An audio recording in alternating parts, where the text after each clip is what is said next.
How to install Mission Center on Pop! OS Linux 22.04.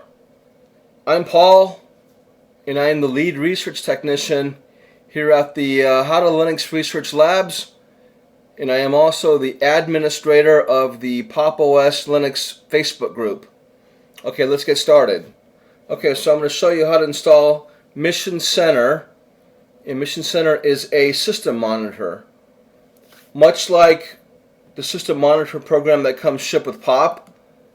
Right here, you can find it in your application folder, system monitor, and get the version there. Okay, system monitor 42.0. So Mission Center does essentially some, most, or all of, or whatever that system monitor does. Might be some differences, and I'll leave that for you to figure out on your own, the differences between the two, but they essentially do the same thing. They monitor the system performance.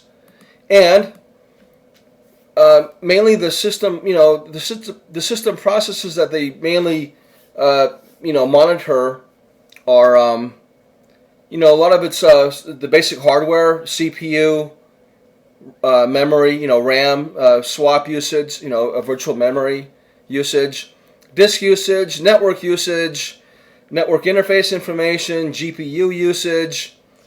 You can see a breakdown of resource usage by the app or the process, and it supports a minified summary view for simple monitoring.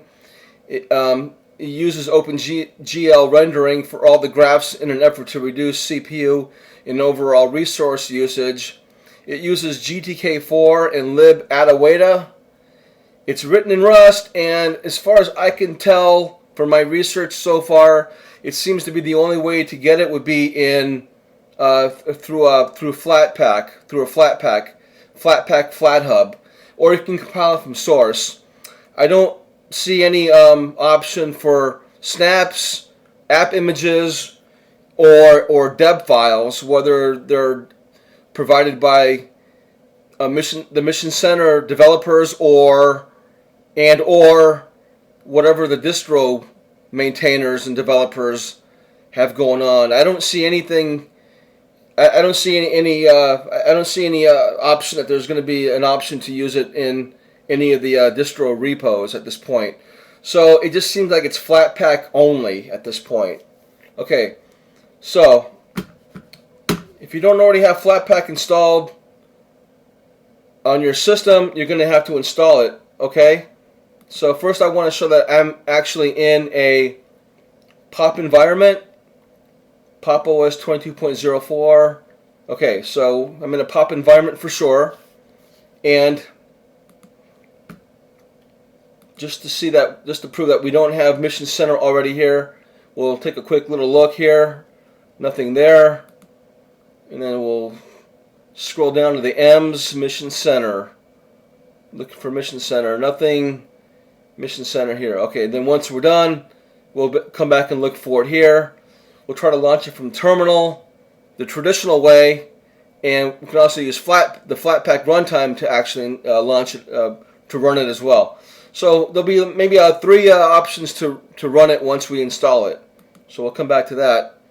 So if you don't already have Flatpak FlatHub set up on your system, I'll provide the link. You can go to flathub.org setup to pick your distro, follow the instructions, and install the Flatpak runtime. So it'll pull Flatpaks from the FlatHub cloud repo. Okay. Now we're going to be working in the terminal, so we're going to clear on that.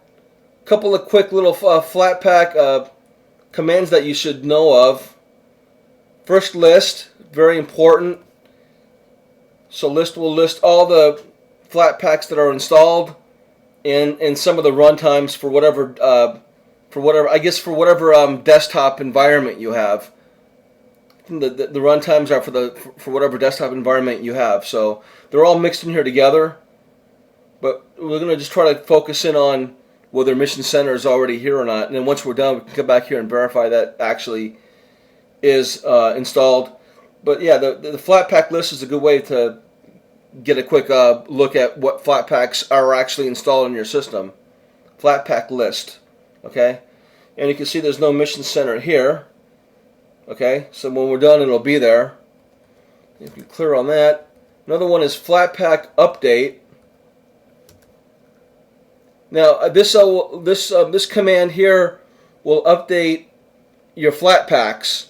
I'm not sure if it'll also update the Flatpak runtime or not. Maybe, maybe not. I'm not sure. I think it will. But let's check the let's check my Flatpak version here.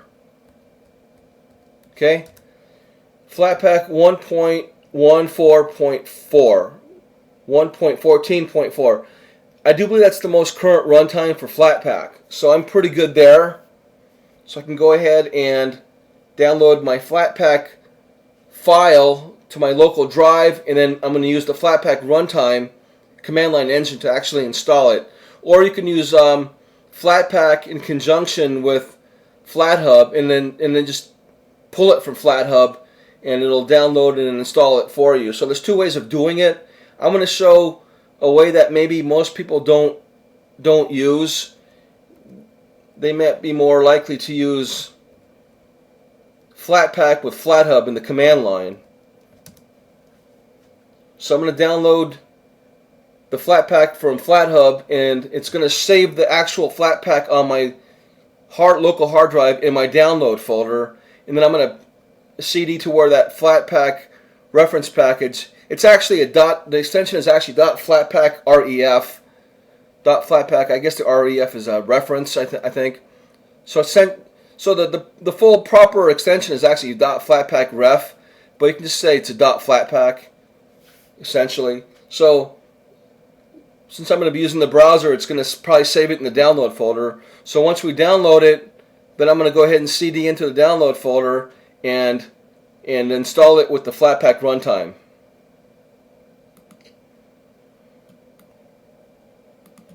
Okay, here we are on the Mission Center page on FlatHub. This is the Mission Center homepage, and if you go to download on FlatHub, it'll take you to the FlatHub page, and then you can scroll down and get some more information. We don't really need to worry about much of this right now.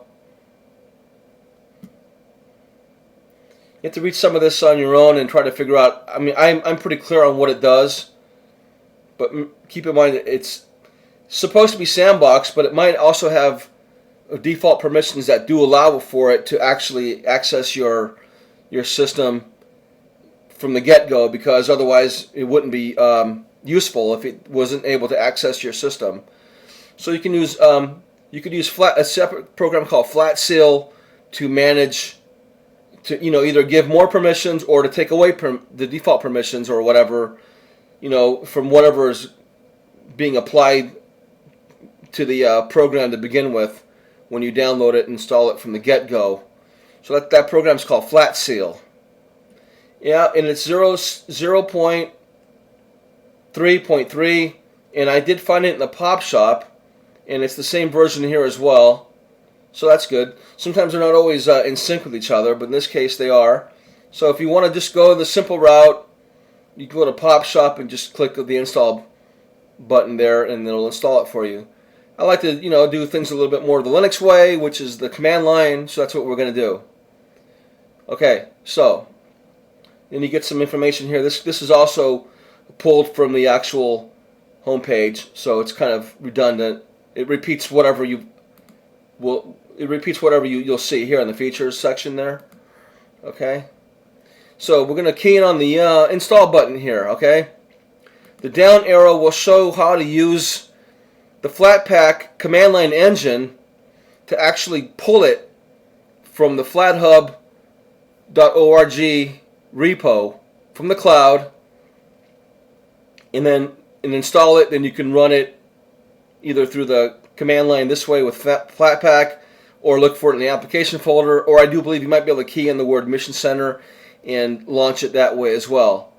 So you can use it this way where it pulls it in, or I'm going to just go ahead and forget the down arrow part for now.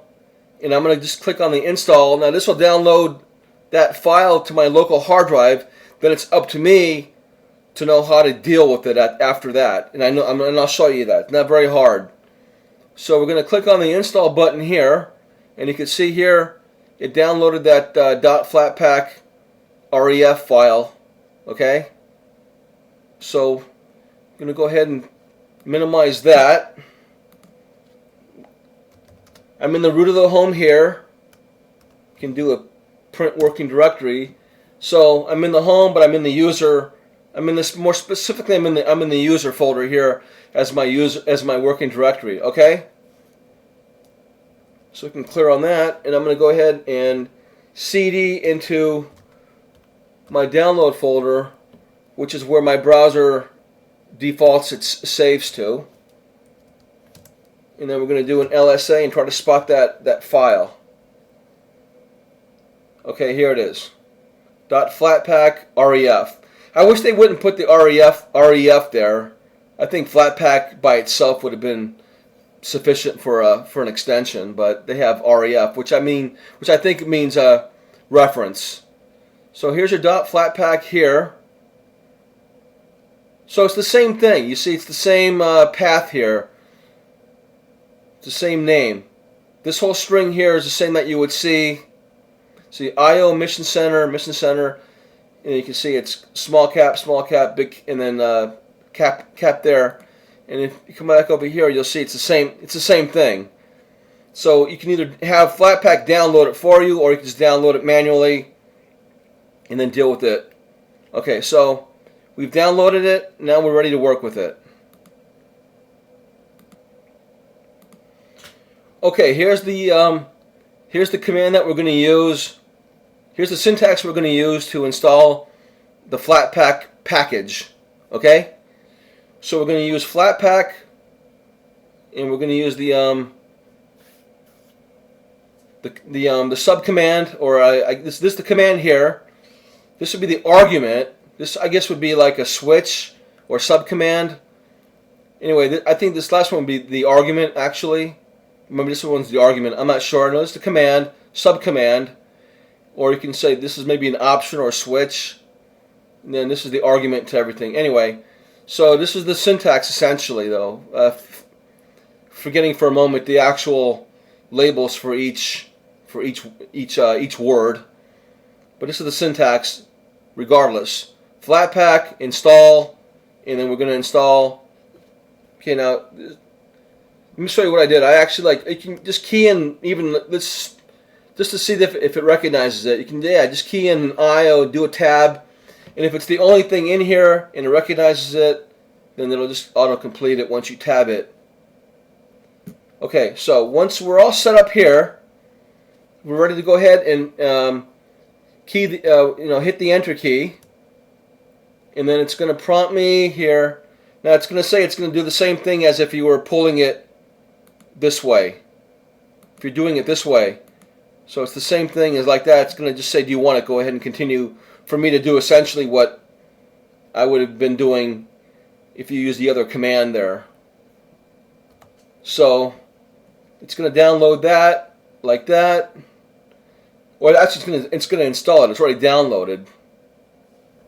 So it just wants to know, do you want to actually go ahead and install it now? Yeah, okay.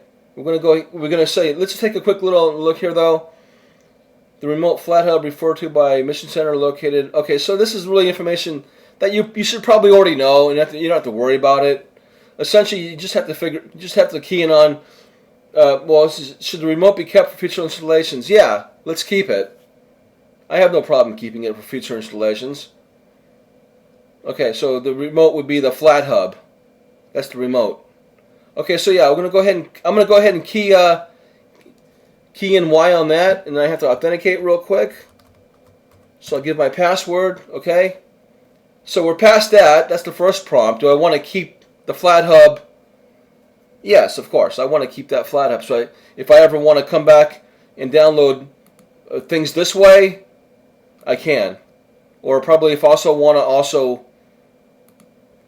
Well, I think if you just say once that you want to keep it for future installations, you're probably okay. Then when you just download it that other way, then this will be in effect to begin going forward from right now.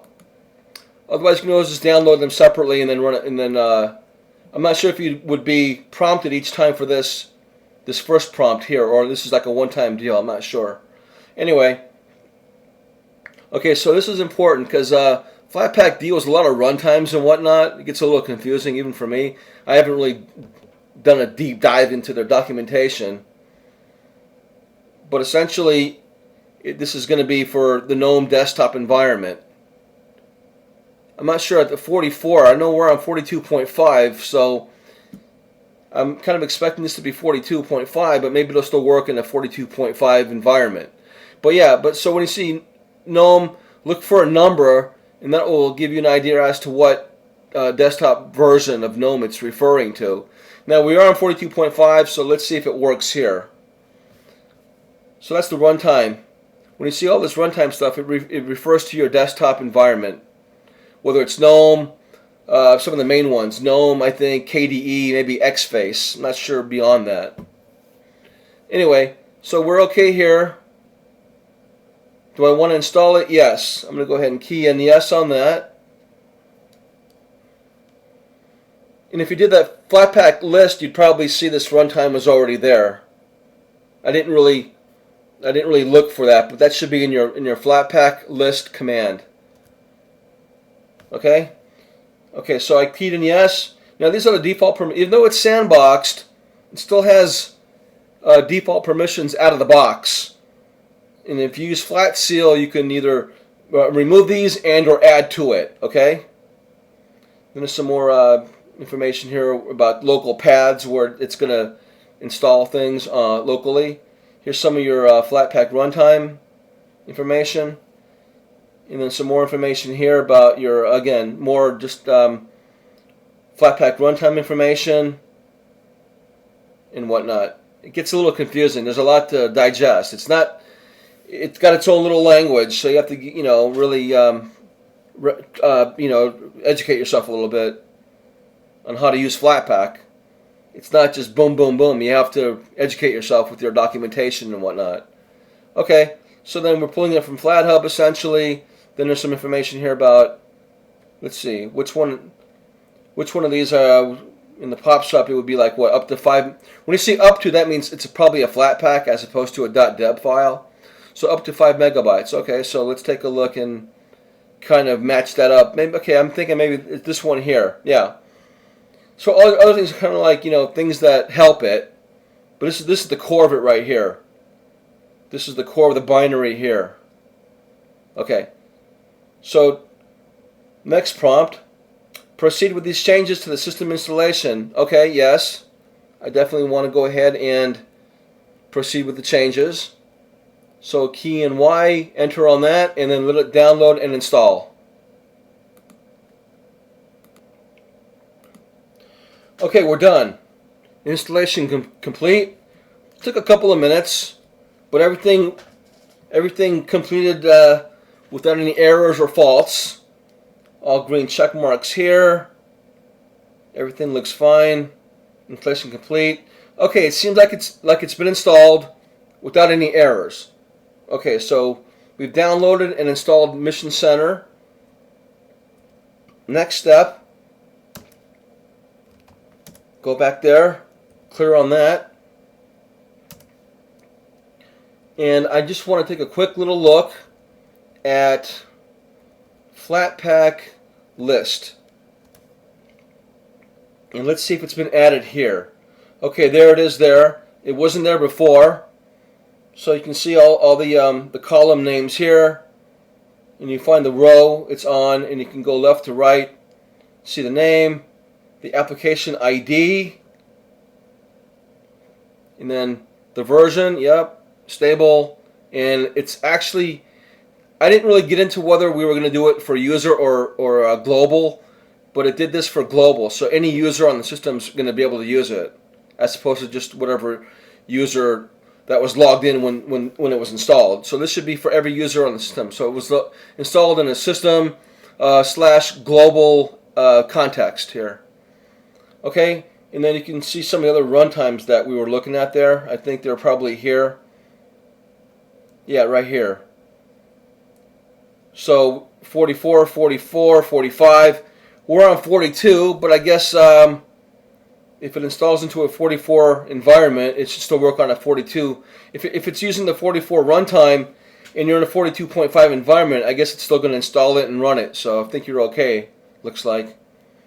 I'm not sure why 42.5 is not here, but maybe this kind of backports it or just has backward compatibility with 42.5, I guess. Okay, so we're good there. So that command was Flatpak list. Very important to know how to use Flatpak. Let me show you really quick how to use. You can always look up online in the Flatpak documentation. I think you can even do a man Flatpak as well, like this, and that gives you some usage there as well. Okay, just like with any other program. Or you can use their built-in documentation. I guess if you just go help, and then I'll give you some more things. Let's take a look at, we'll see what the help does here real quick. So here's their provided usage.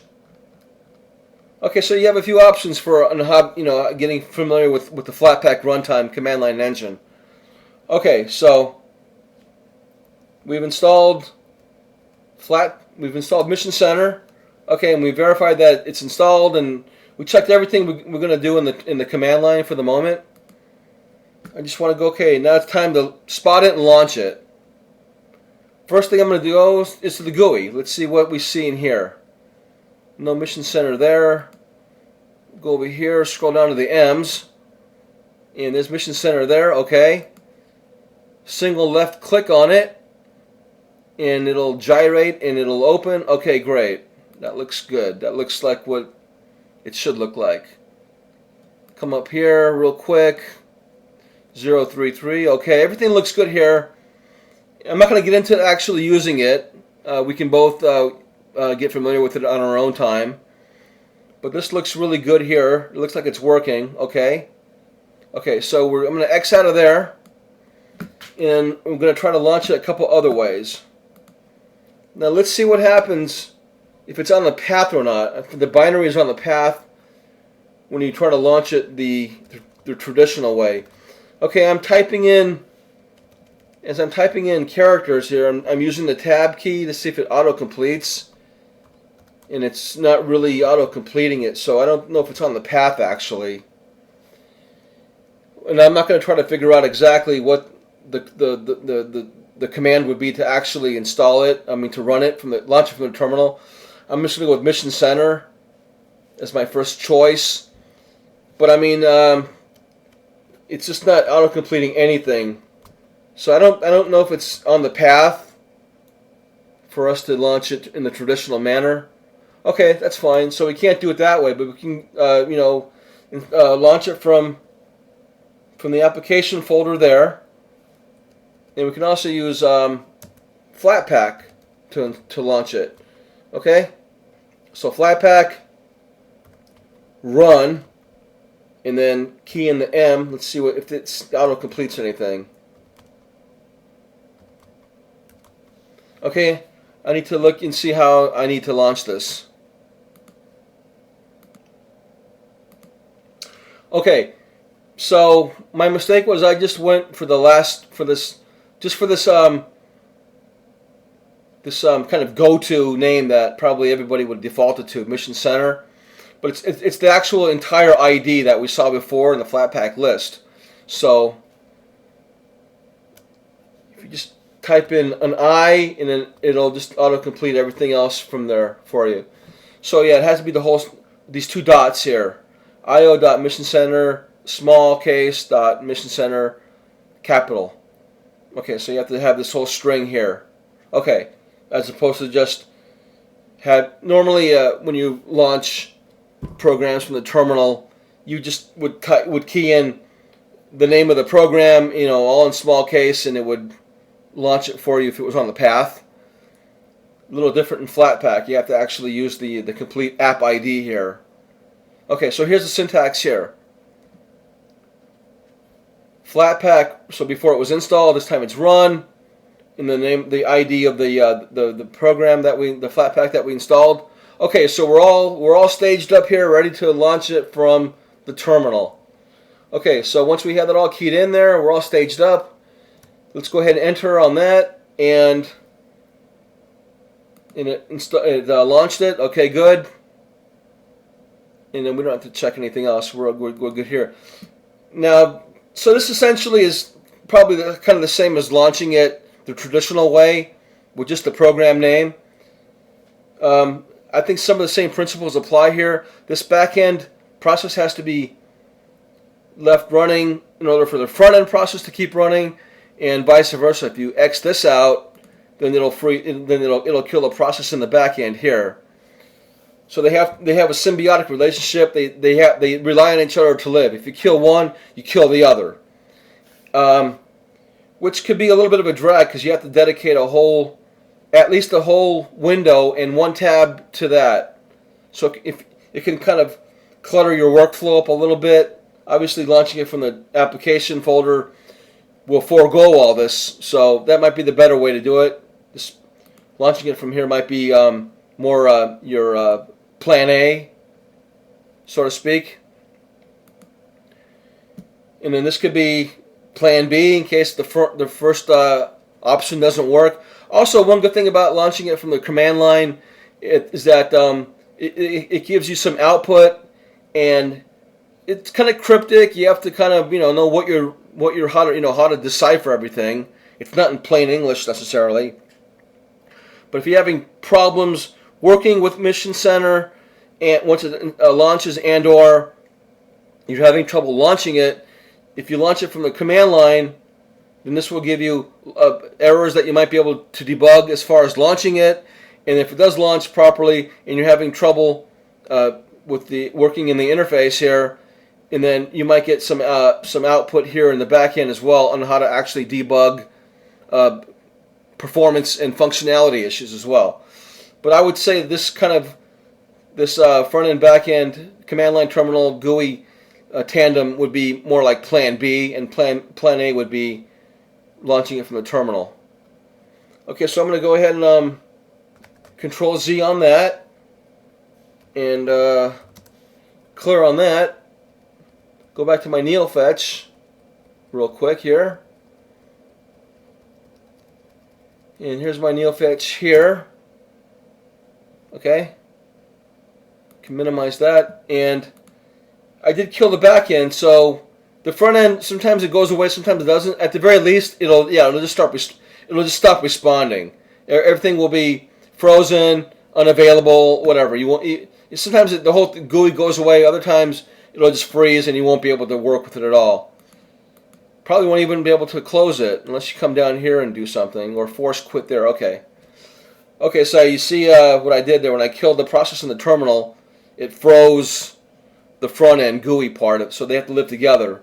So I would just go and make the GUI launcher here Plan A.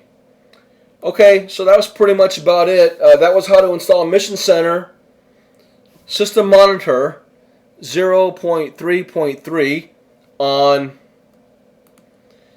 Pop! OS Linux, and it's still running in the background. Okay, I have to deal with this later. That's okay for now. Not running up here. I don't see anything here. Okay, so I'll deal with that later. So you see, okay, so yeah, I installed Mission Center System Monitor 0.3.3 on Pop! OS Linux 22.04. Okay? So at this point I want to thank you for subscribing and watching, and I thank you, and I look forward to your comments and your feedback. And if you have any requests for videos, drop a line in the comment section. And until my next video, thank you and bye-bye. And I am Paul. My name is Paul, and I'm the lead research technician here at the How to Linux Research Labs. And I am also the administrator of the Pop! OS Linux Facebook group, and I invite you to join. Okay, thank you for watching. Bye-bye.